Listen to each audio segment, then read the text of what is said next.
जी हाँ, सरकारी चैनल को ज्वाइन करने वाली महिला एंकर खदीजा अमीन को कह दिया गया कि अब आपकी यहां जरूरत नहीं है, घर लौटिए। खदीजा अमीन ने कहा कि अब हम क्या करेंगे, आने वाली पीढ़ियों के लिए क्या बचा है, 20 साल में जो हासिल किया उसका हश्र ये है, पता नहीं। हालांकि इतना कहने के बाद वो कितने दिनों तक जीवित रह पाएगी। ऐसे ही एक और टीवी चैनल RTA है, उसके में काम करने वाली शबनम दावरान को भी काम करने से इनकार मना कर दिया गया। बुधवार को उन्होंने कहा कि बुधवार को जब मैं हिजाब पहनकर और आईडी लेकर दफ्तर पहुंची, वहां मौजूद तालिबानियों ने मुझसे कहा कि सरकार बदल चुकी है, आपको अब यहां आने की जरूरत नहीं है।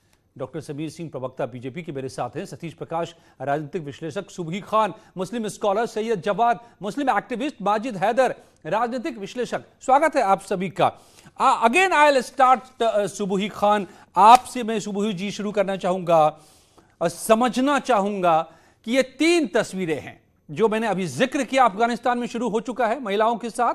पोस्टर्स पर कालिक पोत दी गई, जहां जहां महिलाओं की तस्वीरें थी पोस्टर्स में, बाजार में।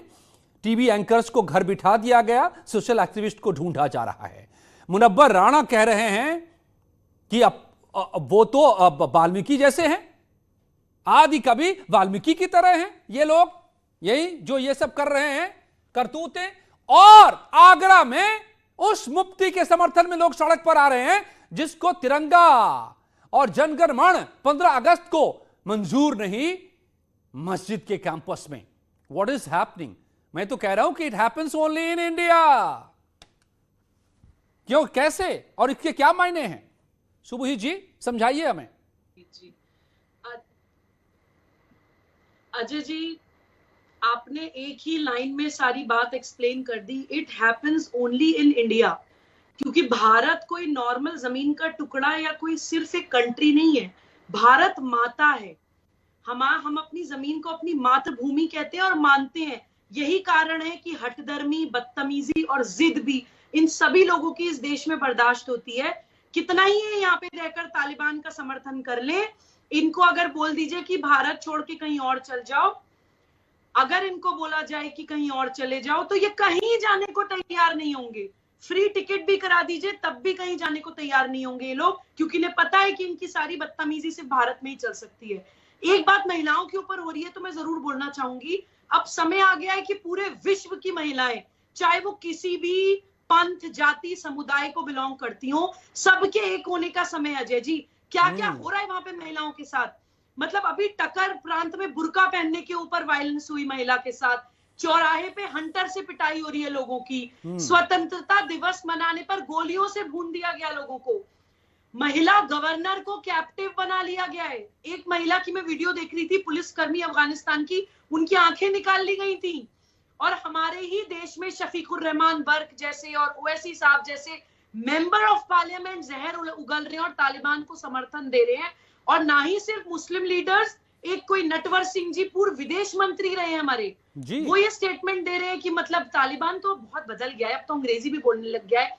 ये लोग भूल गए हैं कि ईस्ट इंडिया कंपनी भी अंग्रेजी बोलती थी। भाई, अपनी वो परतंत्रता वाली मानसिकता से बाहर निकलिए। कोई अगर अंग्रेजी बोल के हमारा गला रेत देगा तो हम कोई उसके आगे नतमस्तक नहीं हो जाएंगे। नहीं, अब तो तालिबान ने खुद साबित करना शुरू कर दिया है। मुसलमानों को भी जा रहे हैं अजय जी, मैं इसको एक ब्लेसिंग इन डिस्गाइज मान रही हूँ।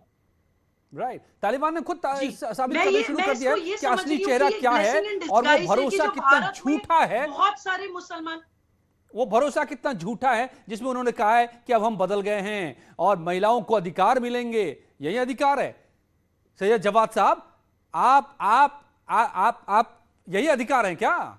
और इसी तालिबान का समर्थन कर रहे हैं ना आप लोग? की निंदा करता हूं। अगर वहां ऐसी घटना हुई है, अगर आपको नहीं पता क्या? नहीं, आपको नहीं पता क्या? ये आंखों पर पट्टी आपने बांध ली है। ऐसी घटना की मैं निंदा करता हूं, कड़ी निंदा करता हूं। पहली चीज, अब मैं बात कर लेता हूं तिरंगे वाली बात की। 52 साल तक नागपुर के आरएसएस के संघ कार्यालय में तिरंगे का अपमान होता रहा। उसके बारे में कुछ बोल पाएंगे सुबही जी, या जितने भी लोग हैं ये जो बैठे हैं सरकार के समर्थन में? आप इस चीज का सपोर्ट करते हैं? भैया, ये होता रहा, वो होता रहा, ऐसा होता रहा, वैसा होता रहा। इसीलिए मुनव्वर राणा अगर कह दें कि ये तालिबानी वाल्मीकि जी की तरह है तो ये ठीक हो जाएगा। करते हैं और तिरंगे का अपमान तब भी हुआ था जब जयपुर के अंदर हाई कोर्ट से तिरंगा नोच करके उसकी जगह एक विशेष धर्म का झंडा फहरा लिया था। हो गया भाई, ये बहुत अच्छी बात। हेलो, तो इसलिए जो आज आगरा में उतर रहे हैं सड़क पर लोग, उस मुफ्ती के समर्थन में, वो सही है क्या? आप उसको सही ठहराते हैं क्या? मैं निंदा कर रहा हूं उसकी, तो उस फिर घटना की भी निंदा कर रहा हूं। तो फिर अगर मगर इधर उधर क्या आपको है? बता दूं, दूसरी चीज मैं बता दे रहा हूं आपको। रही बात तालिबान जैसी मानसिकता की बात, तो मैं फिर कह रहा हूं, कट्टरवादी विचारधारा की मानसिकता की सरकारें जहां पर होती हैं वही हश्र होता है जो आप देख रहे हैं। यहां पर भी औरतों को आजादी से छीना जा रहा है। आप देखिए जिस तरीके से रेप होता है हिंदुस्तान में, आज उत्तर प्रदेश के अंदर रेप हुआ। आप देखिए, रुक जाइए सर, हिंदुस्तान के अंदर अभी देखिएगा, तालिबानियों की तुलना आप यूपी सरकार से कर रहे हैं?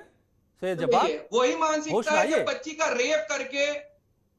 का रेप करके उसको रात में जला दिया डॉक्टर समीर सिंह रहती है, मुझे लगता है कि किसी भी हद तक जा सकते हैं आप। तो यही वो मानसिकता है। एक कविवर आदि कवि की तुलना कर रहे हैं तालिबान से, और ये कर रहे हैं यूपी गवर्नमेंट की तुलना। बताइए, अरे साहब, वो तालिबानी बंदूक से मार रहे हैं मासूमों को, और यहां मासूमों को मारने वालों को मारा जा रहा है यूपी में। गलत है। आप कहां तुलना करने बैठ गए?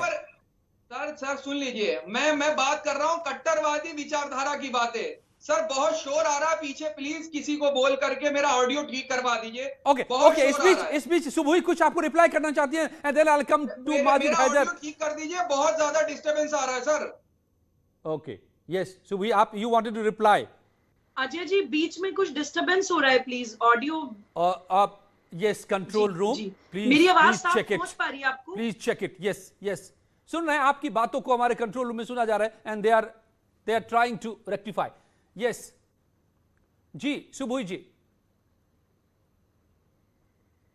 लेकिन आप लोगों की आवाज दुरुस्त आ रही है जी। सो मेरी प्लीज। आवाज पहुंच रही है अजय जी आपको? जी जी जी जी जी अजय जी, सबसे पहले तो मैं ये बोलना चाहती हूँ कि ये तालिबान को सरकार बोलना बंद करें। क्या ये नहीं जानते हैं कि सरकारें कैसे चुनी जाती हैं? क्या तालिबान ने अफगानिस्तान पे डेमोक्रेटिकली जो है सरकार बनाई है? क्या जन समर्थन से लोगों का वोट लेकर आए हैं? इस्लामिक एमिरेट ऑफ अफगानिस्तान कब्जा करके बनाया गया अफगानिस्तान को, जैसा हमेशा इस्लामिक कंट्रीज में होता आया है। उसको सरकार बोलकर सरकारों को या डेमोक्रेसी को बदनाम मत करिए, पहली चीज।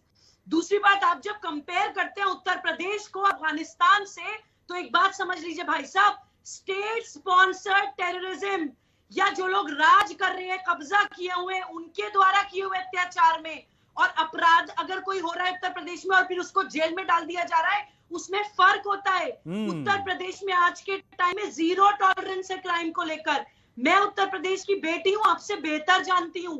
अगर कहीं किसी भी डिस्ट्रिक्ट में अपराध होता है, फौरन जेल में डाला जाता है।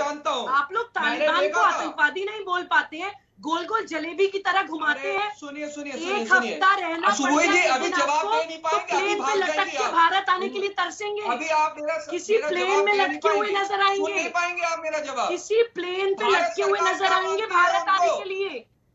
भारत सरकार हर सवाल का जवाब दे पाती हूँ भाई साहब, क्योंकि मैं कन्विंस्ड हूँ।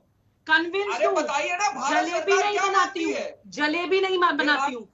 भारत सरकार से भारत सरकार क्या मानती है, वो भारत सरकार के ऑफिशियल स्पोक्स पर्सन आपको बता देंगे।